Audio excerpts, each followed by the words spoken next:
don't believe we're going to return to full-blown conflict like we've seen over the last 2 years in Gaza, which has been characterized by a certifiable genocide.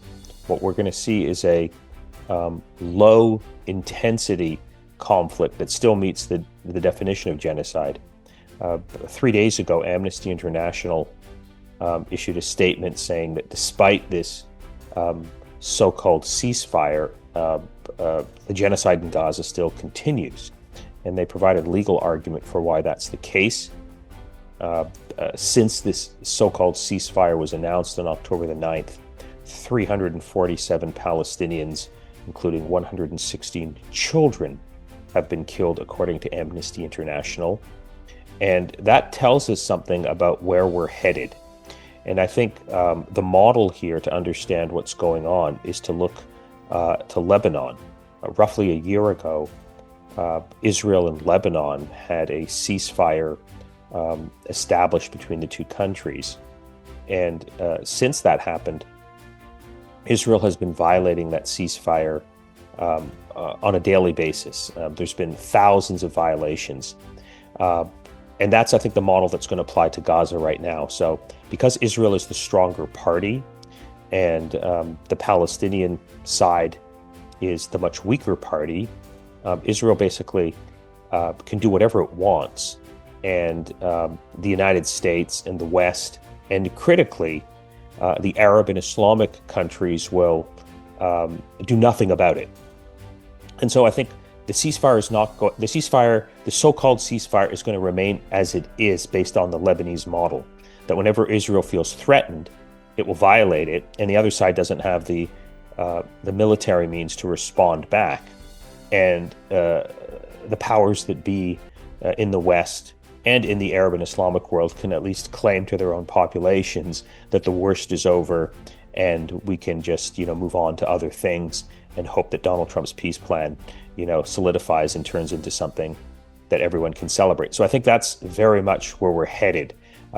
Donald Trump does not want to see a revival, I think, of a full-blown war in Gaza because it's hurting him politically. If you're following what's happening in the United States right now within the MAGA movement, his Republican base, there's been basically a lot of dissenting voices that have risen to the top, very critical of Israeli policy in Gaza and American support for Israel. So this hurts Donald Trump to have this war resume again. So that's what the picture looks like. And I'm expecting that we're going to see more Palestinian deaths, but at a lower level. And the genocide will just continue, as Amnesty International has reported this week. Because Israel controls the borders and the United States and the West back Israel, Israel can determine how much food aid gets into Gaza and how much does not get in. And so despite the promises that were made when Donald Trump announced his peace plan, that there would be a rush of humanitarian aid into Gaza, the numbers of trucks entering are still very few. The suffering and the malnutrition and the pain of the Palestinians in Gaza is still at incredibly high levels, which is why Amnesty International, announced earlier this week that the genocide is ongoing. So Israel controls, the borders and effectively still uses food as a weapon of war to demand Palestinian surrender. So all of these, aid trucks that are going in, they're just a drop in a bucket in terms of what the Palestinians in Gaza actually need. And it just highlights, one of the core features of this genocide in Gaza, and that's the mass starvation, and that's the weaponization of food by the state of Israel, backed by the West, to impose its policy on Gaza. And we shouldn't forget that when Benjamin Netanyahu was indicted by the International Criminal Court as a war criminal, he was indicted, and an arrest warrant was issued specifically for the crime of mass starvation.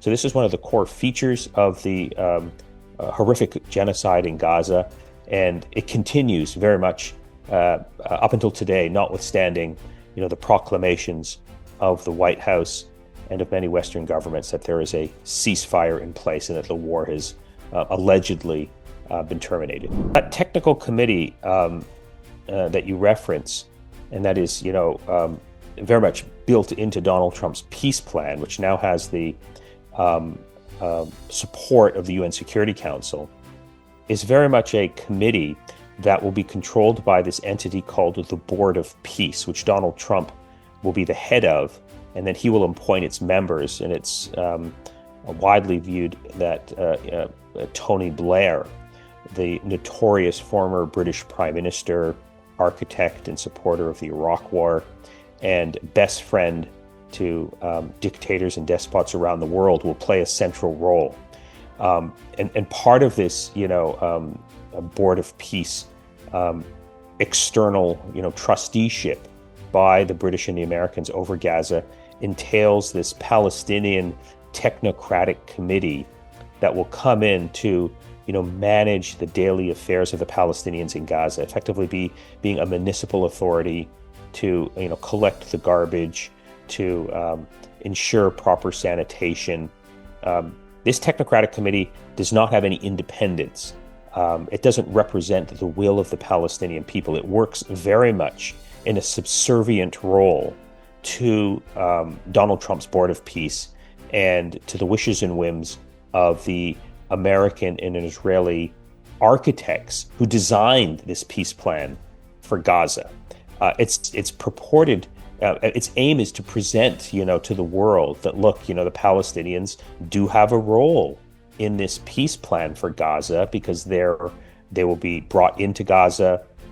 They'll be given this, technocratic role in terms of running the place, but they do so very much in a subservient position, which is why many people, including myself, when you look at this Gaza peace plan that Trump has put together, it is eerily similar to the types of colonial administrations that were hallmarks of European colonial rule throughout the global South in the 18th, 19th, and into the 20th century, where you would have a local class of bureaucrats who would be coming from these societies in the global South, but very much control and power in decision-making was located elsewhere. In this case, it'll be located in Washington, D.C.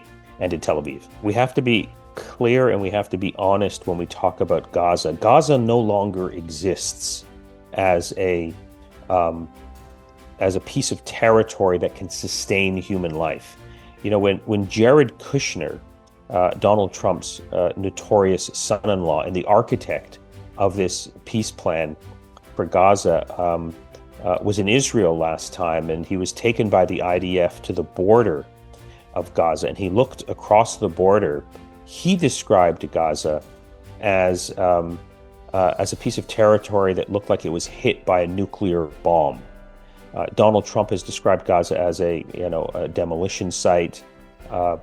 There's a wide held view that roughly 8 Hiroshima-type atomic bombs have been dropped on Gaza. So it can no longer sustain the basic necessities of human life.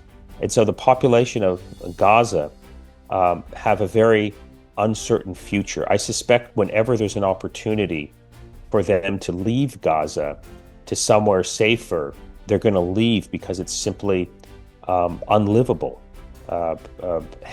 There's no health infrastructure, there's no schooling, there's no food, there's no sanitation.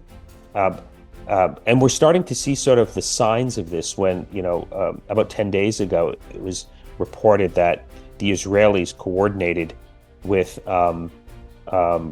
their sort of allies and with the IDF in Gaza to allow roughly 160 Palestinians to leave Gaza and go to South Africa. And that's sort of what I call the trickle effect, the slow withdrawal from Gaza, of the people of Gaza, going anywhere they can with Israel's support to ultimately, I think, fulfill what has been a long-term Israeli goal for Gaza, and that is to make it uninhabitable and unlivable, so that the people, most of them will leave, and Israel will have solved its Gaza problem.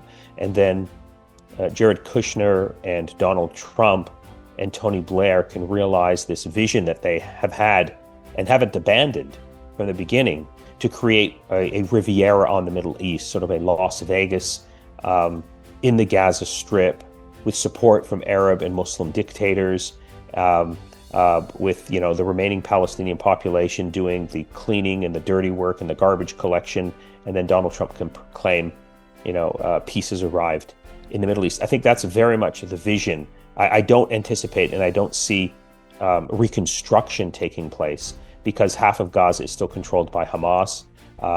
Israel still controls all the borders.